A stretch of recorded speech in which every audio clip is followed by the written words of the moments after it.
Et certains disent que Ismaël était à l'origine de, on va dire, des Arabes. Tandis que d'autres disent non, Ismaël n'était pas à l'origine des Arabes. D'autres diront aussi que Ismaël était issu aussi d'une femme esclave, donc d'une femme esclave. Et d'autres disent aussi non. Bref, il y a beaucoup de débats qui tournent autour d'Ismaël. Et ici, on va vous montrer la descendance d'Ismaël.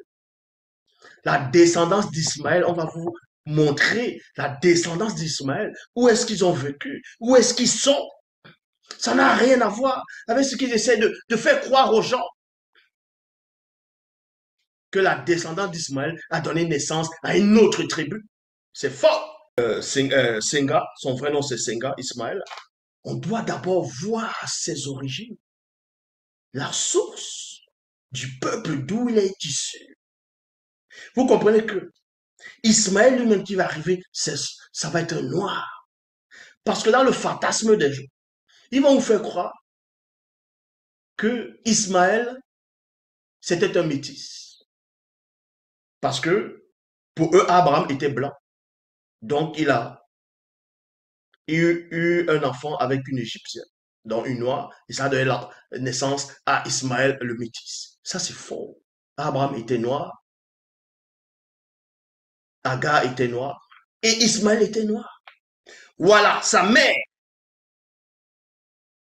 lui fit épouser une femme noire, guinée, donc égyptienne, comme sa mère, comme la lignée de sa mère. Donc, parce qu'il y a des gens qui vont raconter, non, et Ismaël et Agar ont fui, sont allés auprès d'un puits.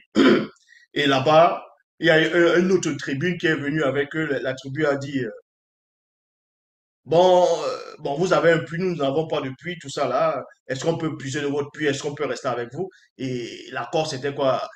Agar a dit, bon, vous savez que le puits là, c'est à moi, tout ça, ils sont restés. Et plus tard, Ismaël s'est mélangé avec une des femmes de cette tribu qui habitait avec eux. Et c'est par là où il a eu une naissance avec plusieurs peuples. Les Arabes sont sortis, et ainsi de suite. Ça, ce n'est pas ça l'histoire du peuple originel. C'est pas ce qui est écrit dans la véritable version. Voilà sa mère lui fit épouser une femme noire, Djenné, égyptienne, une femme noire égyptienne. Eh oui. Donc, Ismaël s'est marié avec une femme noire, tout comme lui. Sa mère était noire, son père était noir. La spiritualité est une question de race.